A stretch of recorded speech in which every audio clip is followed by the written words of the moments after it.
All right, so I hope you can see this okay. My son let me borrow his tripod.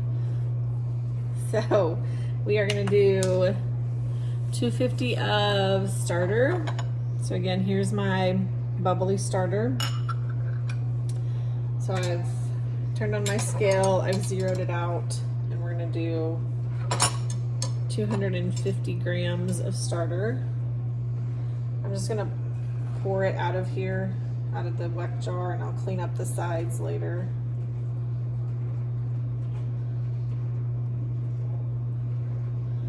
And you can see in there how bubbly and active it is.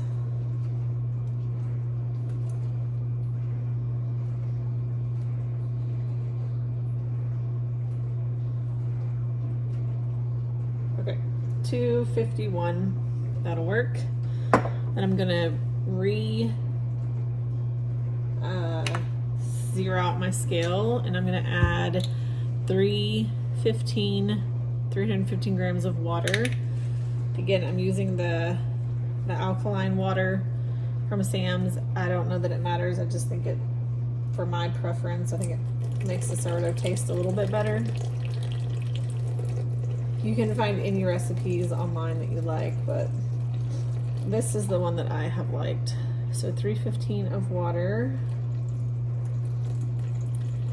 Seems like a lot of water, I know, and then you're gonna mix it and it's gonna look like you need to add something else to it, but you don't. Can you shut Dad's door for me, Case? Okay, so there's actually 316 of water, but it'll work. And then I like to add the salt at this point just to help it kind of dissolve in the water mixture. So we're gonna do 2 teaspoons of my gray San Francisco gray sea salt. This is a half teaspoon measure, so I'm gonna put 4 in here. So 1, 2, 3, and 4. And then I'm gonna take my Danish whisk and just kind of mix that up and try to get the starter to kind of dissolve in the water a little bit. And try to get some of the salt to dissolve in there as well. So you can see it just looks really just real watery. We haven't obviously added any flour to it. So now we are gonna do our bread flour. So I use, for this recipe, I'm just gonna do all bread flour. So it's gonna be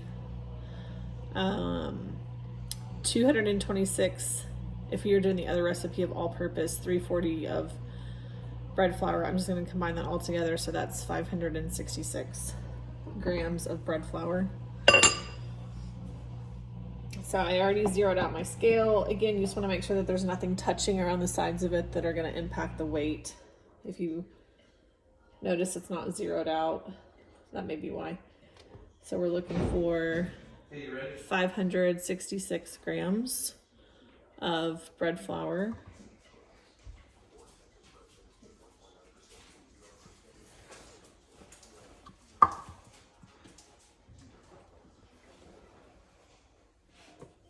And it's gonna seem like a lot of flour, and it is.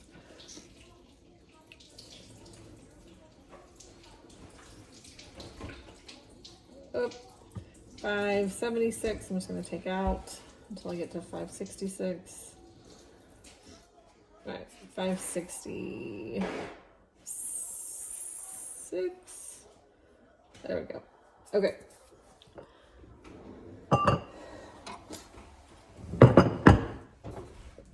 And we're just gonna mix this up, and it's gonna look really, they call it shaggy. So it's gonna look shaggy. So I'm gonna take it off the scale here and mix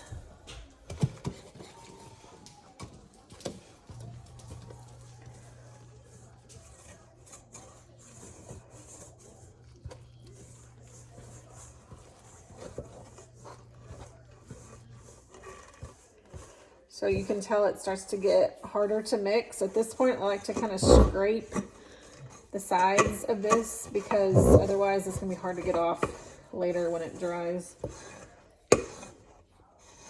And so I have it mixed, and it looks like you need to add something to it. It looks like you've done something wrong. So it's gonna look, this is what they call shaggy. And it looks pretty shaggy in here. And you're gonna think, I need to add some more water, I need to add some more flour, or I've completely messed it up. And you haven't. That's just the state of it right now. So I just mix it just enough to kind of combine it. If there's some wet spots like that kind of got on the top of the whisk, and I just kind of use my hand and just sort of fold it back in there. And so then this is the shaggy dough. So again, it looks like maybe a little bit like biscuit dough that needs to be formed. And like I said, resist the urge to do something extra to it right now. It's fine.